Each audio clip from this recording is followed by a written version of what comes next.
مباہلے سے جان چھڑانے کے لیے.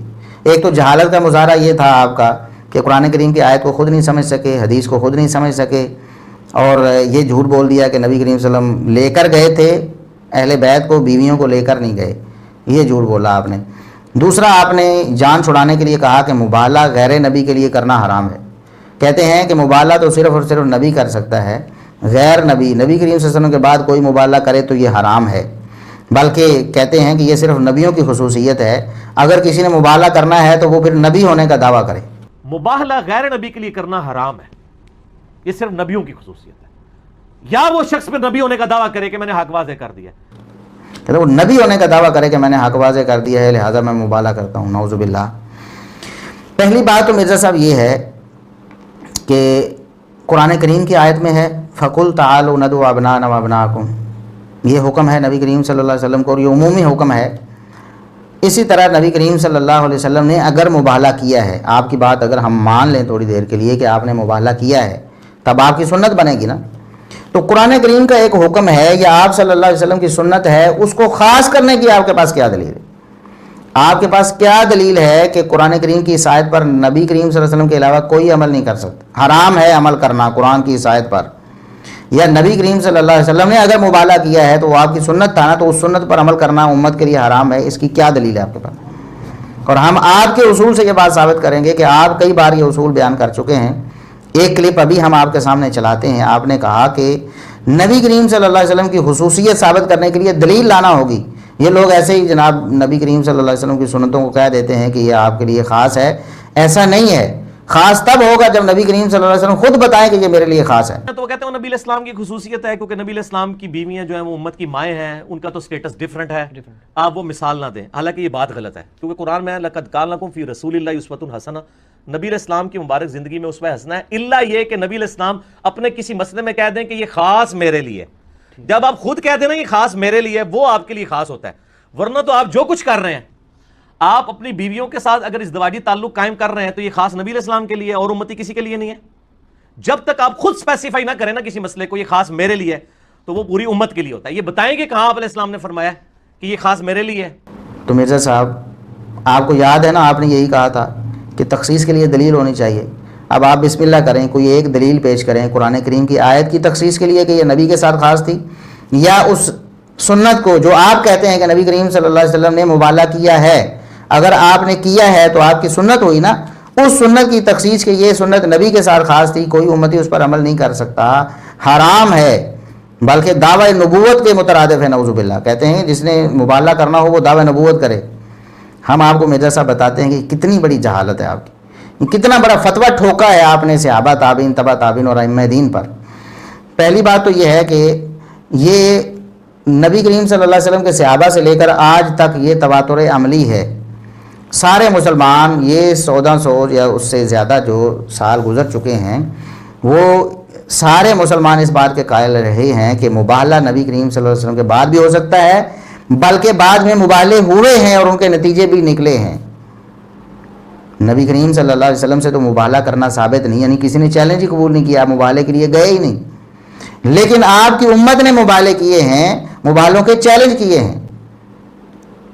اور سب سے پہلے میں سیدنا عبداللہ بن عباس رضی اللہ عنہما کا قول پیش کرتا ہوں. آپ فتویٰ لگائیں کہ انہوں نے نبوت کا دعویٰ کیا یا انہوں نے حرام کام کیا. عبداللہ بن عباس رضی اللہ عنہما فرماتے ہیں میں مباہلہ کرتا ہوں, میرے ساتھ مباہلہ کرو.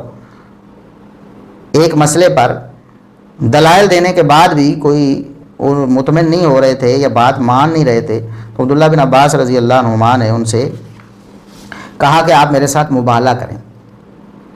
یہ مصنف عبد الرزاق میں مرزا صاحب یہ حدیث موجود ہے صحیح سند کے ساتھ.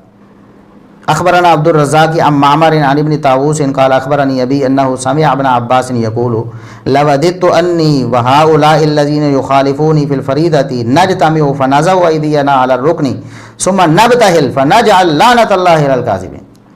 کہتے ہیں کہ وراثت کے مسئلے میں یہ جو لوگ میرے سے اختلاف کر رہے ہیں اور باوجود دلائل کے مان نہیں رہے ہیں, میرا ارادہ یہ, میں چاہتا یہ ہوں کہ یہ میرے ساتھ بیت اللہ میں جائیں, رکن پر ہاتھ رکھیں, پھر ہم مباہلہ کریں اور جو جھوٹا ہے اس پر لعنت کریں کہ اللہ اس کو تباہ و برباد کر رہے. یار بات ہی نہیں مان رہے, کتنی واضح بات میں نے کر دی ہے, پھر بھی کہتے ہیں کہ نہیں ہم نے نہیں ماننی.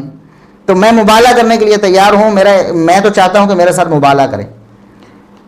اور اس کی سند صحیح ہے مرزا صاحب. امام عبدالرزاق سکا امام ہیں، ان کے استاد معمر ہیں، ان کے استاد جو ہیں عبداللہ بن طاووس ہیں، ان کے استاد طاووس ہیں، اور وہ عبداللہ بن عباس سے بیان کرتے ہیں. کسی راوی پر کوئی جرح نہیں ہے.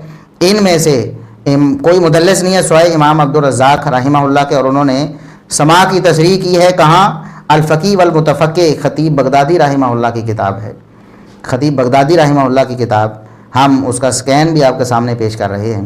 وہاں امام عبدالرزاق رحمہ اللہ فرماتے ہیں حدثنا معمر، لہٰذا آگے سند وہی ہے. سماع کی تصریح بھی ثابت ہوگی، راوی سارے ثقہ ہیں، سند متصل ہے، حدیث بالکل صحیح ہے. عبداللہ بن عباس رضی اللہ عنہما نے مرزا صاحب آپ کے بقول نعوذ باللہ حرام کام کیا.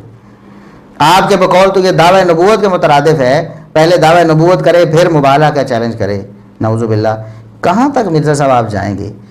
آپ کو علم نہیں ہے تو آپ علماء سے رابطہ کریں. آپ پوچھ لیں کہ میں یہ جہالت مارنے لگا ہوں، ماروں یا نہ ماروں، میں یہ بات کرنے لگا ہوں، کروں یا نہ کروں. آپ نے سیدنا عبداللہ بن عباس رضی اللہ عنہما کو نعوذ باللہ حرام کا مرتکب اور دعوی نبوت کا مرتکب نعوذ باللہ قرار دے دیا ہے کہ یہ دعوی نبوت کے مترادف ہے آپ کے بقول مبالغہ کرنا. تو فتح الباری جس کا آپ بار بار ذکر کرتے ہیں نا، صحیح بخاری کی سب سے جناب اتھینٹک شرح ہے. بالکل ہے مرزا صاحب، فتح الباری پڑھی آپ نے. حافظ ابن حجر رحمہ اللہ لکھتے ہیں حدیث مبالغہ کو ذکر کر کے، یعنی جس میں یہ ذکر تھا نا کہ مبالغہ نبی کریم صلی اللہ علیہ وسلم یہ آیت نازل ہوئی تو آپ نے اہل خانہ کو بلایا. وفیہا مشروعیت مباہلۃ المخالف اذا اصر بعد ظہور الحجۃ. اس حدیث میں دلیل ہے اس بات کی کہ آپ اپنے مخالف سے مباہلہ کر سکتے ہیں، جائز ہے مباہلہ کرنا جب وہ دلیل واضح ہو جانے کے باوجود بھی ہٹ درمی پر اترا ہو، نہ مانے. وقد دعا ابن عباس الی ذالک.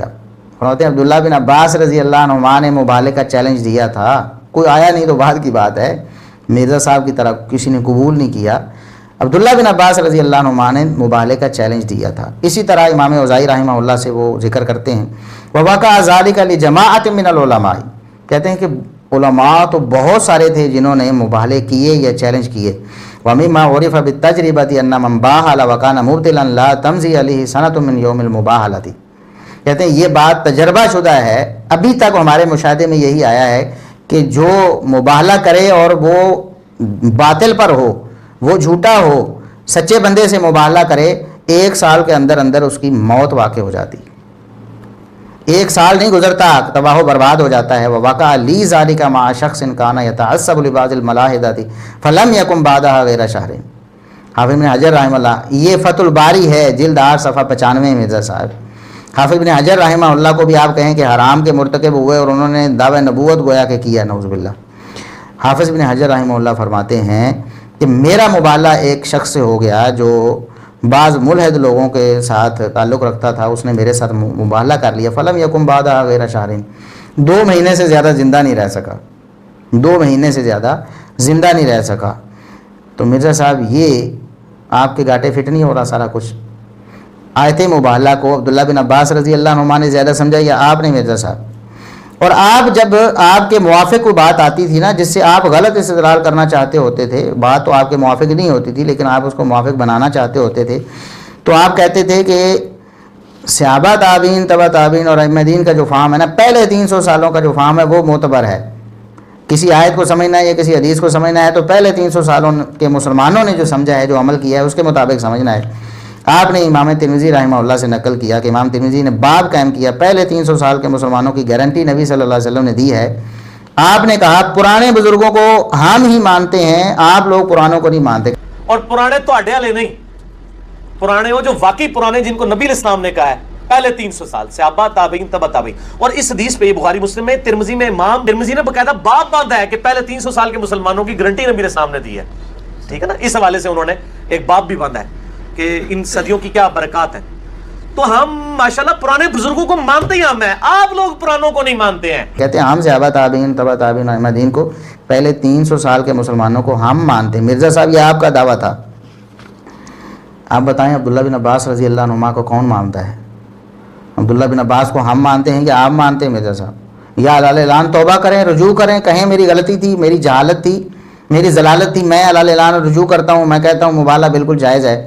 اور پھر آپ کے گاٹے فٹ نہ ہو جائے گا بھلا.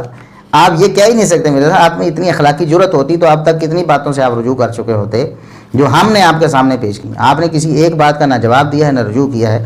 الٹا آپ کہتے ہیں کہ جو یہ بولے کتے ہیں نعوذ باللہ، جو مجھے چیلنج کرتے ہیں کہ آپ ٹیبل ٹاک کریں. اس کے بعد آپ نے کہا کہ صحابی کا اگر عمل ہو، صحابی کا عمل ہو اور کسی نے اس کی مخالفت نہ کی ہو تو وہ سنت بن جاتی ہے. ہمارے نزدیک یہ ہے کہ جب کوئی صحابی بھی عمل کر دے نا اور دوسرا صحابی مخالفت نہ کرے تو وہ بھی سنت مانی جائے گی. سنت بن جاتی. مرزا صاحب آپ نے کہا کہ ہمارے نزدیک یہ ہے کہ جب کوئی صحابی عمل کر دے اور دوسرا صحابی مخالفت نہ کرے تو وہ بھی سنت مانی جائے گی. عبداللہ بن عباس رضی اللہ عنہما نے عمل کیا ہے، مباہلے کا چیلنج دیا ہے. مرزا صاحب کہا ہے میرا یہ خواہش ہے کہ ان لوگوں کو یہ میرے ساتھ مباہلہ کریں. یہ عبداللہ بن عباس رضی اللہ عنہما کا عمل ہے. کسی صحابی نے اس کی مخالفت نہیں کی ہے، بلکہ قرآن پشت پہ کھڑا ہے. قرآن کہتا ہے فَقُلْ تَعَالَوْا نَدْعُوا أَبْنَاءَنَا وَأَبْنَاءَكُمْ. قرآن کی آیت پر عمل کیا نا عبداللہ بن عباس رضی اللہ عنہما نے. کسی صحابی نے مخالفت نہیں کی تو یہ بھی سنت نہیں مانی جائے گی. مرزا صاحب یہ سنت ہے، سنت جسے آپ کہتے ہیں مرزا صاحب عبداللہ بن عباس رضی اللہ عنہما کی. لیکن اب آپ ماننے کے لیے تیار نہیں. کیا دوغلی پالیسی ہے مرزا صاحب آپ کی، کیا سوچ اور کیا فکر ہے آپ کی. اللہ تبارک و تعالیٰ آپ کو ہدایت نصیب فرمائے.